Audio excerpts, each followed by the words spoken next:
मन से आजादी की ओर, presented by mind for think. नमस्कार साथियों, आप सुन रहे हैं माइंड फॉर थिंक, जहां हर रात हम एक नई सोच, एक नए मौन और अपने भीतर की गहराई में उतरने की कोशिश करते हैं। आज से हम एक किताब की यात्रा शुरू कर रहे हैं जिसने दुनिया भर में लाखों लोगों की जिंदगी को बदल दिया। नाम है द पावर ऑफ नाउ। लेखक एकहार्ट टोले। ये किताब हमें बताती है सच्ची शांति न बीते कल में है, न आने वाले कल में, वो बस इस एक क्षण में है, अब मैं। अध्याय 1। आप अपने सोचने वाले मन नहीं है। हम सभी के भीतर एक आवाज हर समय बोलती है, ये सही नहीं हुआ, मैं ऐसा क्यों हूं, वो मुझे समझते क्यों नहीं, और हम उस आवाज को ही खुद मान लेते हैं। एकहार्ट कहते हैं, मन एक औजार है, मालिक नहीं। जब आप विचारों के साक्षी बन जाते हैं तो ही असली शांति शुरू होती है। छोटा ध्यान अभ्यास। कुछ क्षण के लिए आंखें बंद करें। जो भी विचार आए बस उन्हें देखें, पकड़े नहीं, बस साक्षी बने। कहानी बुद्ध और अपशब्द। एक बार गौतम बुद्ध अपने शिष्यों के साथ बैठे थे। तभी एक आदमी आया और उन्हें बहुत भला बुरा कहने लगा। बुद्ध चुप रहे, शांत, स्थिर, मुस्कुराते हुए। आदमी चौंका, बोला, क्या तुम सुन नहीं रहे? मैं तुम्हें गालियां दे रहा हूं। बुद्ध ने धीरे से कहा, अगर कोई तुम्हें उपहार दे और तुम उसे स्वीकार न करो तो वो उपहार किसका होता है? आदमी बोला, देने वाले का। बुद्ध बोले, ठीक वैसे ही मैं तुम्हारे शब्दों को स्वीकार नहीं करता। ये अब तुम्हारे हैं, मेरे नहीं। संदेश, जब आप प्रतिक्रिया नहीं देते तो दूसरे का मन आपकी शांति को छू नहीं सकता। अध्याय 2।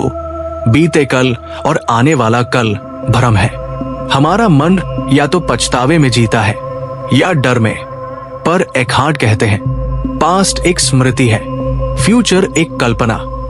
सच्चा जीवन सिर्फ अब में है।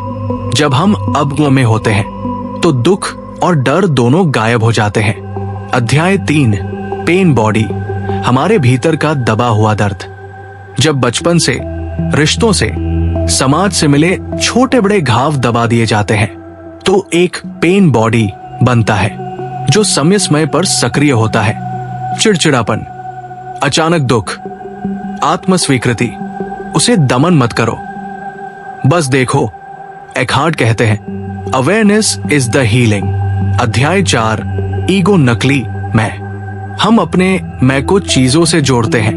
मैं डॉक्टर हूं, मैं फेल हो गया, मैं अच्छा दिखता हूं। लेकिन ये सब पहचाने नकली है। असल मैं उनसे परे है। जब भी आप दुखी हो जाएं, खुद से पूछिए, क्या ये मेरी आत्मा बोल रही है या मेरा ईगो? भाग 1 समाप्ति। प्रिय दोस्तों, आज हमने जाना, हम विचार नहीं है, बीते व भविष्य एक भ्रम है। दर्द को अवेयरनेस से देखा जा सकता है और ईगो से पहचान घटानी चाहिए। अगले भाग में हम बात करेंगे समर्पण, सरेंडर, एनलाइटमेंट क्या होता है और रोज की जिंदगी में अब की शक्ति कैसे लाए। और हां, एक और गहरी कहानी जो आपकी आत्मा को छू जाएगी। बहुत अच्छा, अब हम चलते हैं द पावर ऑफ नाउ के दूसरे भाग की ओर, जहां किताब और जीवन दोनों और गहराई में उतरते हैं। नमस्कार साथियों, आप सुन रहे हैं माइंड फॉर थिंक। पिछले भाग में हमने जाना कि हम अपने विचार नहीं हैं, हमारा असली घर अब में है और दर्द से छुटकारा सिर्फ अवेयरनेस से हो सकता है। आज हम आगे बढ़ेंगे जहां समर्पण, आत्मज्ञान और रोजमर्रा की जिंदगी में अब को जीने के अभ्यास मिलते हैं। और अंत में एक सुंदर कहानी भी सुनेंगे जो आपके भीतर मौन बो देगी। अध्याय 5। समर्पण जो है उसे अपनाना। कई बार हम हालात से लड़ते रहते हैं, ऐसा क्यों हुआ, ऐसे नहीं होना चाहिए था, मैं इसे स्वीकार नहीं कर सकता। पर एकहार्ट कहते हैं, जब आप किसी क्षण को हाँ कहते हैं तब आप जीवन से नहीं, जीवन के साथ होते हैं। समर्पण का मतलब हारना नहीं है। समर्पण मतलब भीतर की शांति चुनना। अभ्यास एक्सेप्टेंस का ध्यान। जब कुछ पसंद ना आए, रुकिए, गहरी सांस लीजिए और धीरे से कहिए, ठीक है, ये पल जैसा है, मैं उसे पूरी तरह स्वीकार करता हूं। आप देखेंगे अंदर की लड़ाई मिट रही है और जगह ले रही है शांति। कहानी संत और कांच का प्याला। एक संत के पास एक सुंदर कांच का प्याला था। वो उससे रोज पानी पीता था, बहुत ध्यान से, बिना किसी डर के। एक दिन एक शिष्य ने पूछा, गुरुदेव, आप इतने नाजुक चीज को रोज उपयोग करते हैं, क्या आप डरते नहीं कि ये टूट जाएगा? संत मुस्कुराए और बोले, ये प्याला पहले ही टूट चुका है, मैं तो इसे हर दिन एक उपहार की तरह देखता हूं। जब ये टूटेगा तब मैं दुखी नहीं होऊंगा। संदेश, जब आप हर चीज को अनित्य, इम्पर्मनेंट समझते हैं, तब आप उसमें पूरा उपस्थित हो सकते हैं, बिना डर, बिना चिपकाव। अध्याय 6, एनलाइटनमेंट कोई जादू नहीं, सिर्फ मौन। बहुत लोग सोचते हैं आत्मज्ञान कोई अलौकिक अनुभव है, पर एखार्ट कहते हैं जब मन की आवाज बंद हो जाती है और सिर्फ शुद्ध उपस्थिति बचती है, वही एनलाइटनमेंट है। ये कोई विशेष उपलब्धि नहीं, बल्कि हमारी मौलिक अवस्था है। अभ्यास मैं हूं ध्यान। आंखें बंद करें, कोई नाम मत सोचिए, कोई कहानी मत पकड़िए, बस कहिए मैं हूं।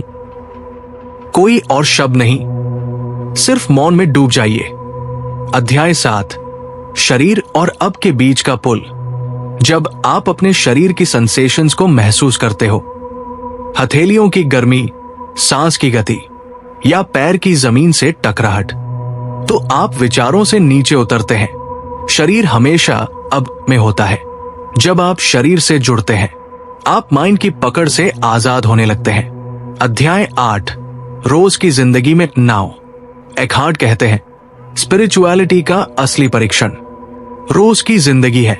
क्या आप ब्रश करते वक्त ब्रश कर रहे हैं? क्या आप किसी को सुनते समय वाकई सुन रहे हैं? क्या आप खाने का स्वाद ले रहे हैं या सिर्फ भर रहे हैं? हर क्षण, हर काम में अब में रहने की कोशिश कीजिए। अंतिम ध्यान, नाव को महसूस करना। अब कुछ क्षण मौन में बिताएं, सांसों को महसूस करें, शरीर की स्थिति को जानें। विचार आए तो उन्हें देखें, पर जवाब न दें, बस इस क्षण में पूरी तरह रहिए। समापन। प्रिय साथियों, आज हमने सीखा एक्सेप्टेंस हमें आजाद करता है। एनलाइटमेंट कोई चीज नहीं, सिर्फ मौन है, और रोज की हर क्रिया में नाव को जीना संभव है। आपने सुना माइंड फॉर थिंक। हर रात हम भीतर उतरते हैं, क्योंकि शांति वह है जहां शब्द खत्म होते हैं। अगर आज की ये यात्रा आपको सुकून दे, तो कल रात फिर आइए, नई किताब, नई सोच, लेकिन उसी मौन के साथ। अगर आज की ये यात्रा आपको पसंद आई हो, तो कृपया माइंड फॉर थिंक को लाइक करें, सब्सक्राइब करें, और अगली रात फिर आइए, नई सोच, नई शांति, लेकिन उसी मौन के साथ। आपका ध्यान हमारी ऊर्जा है। धन्यवाद।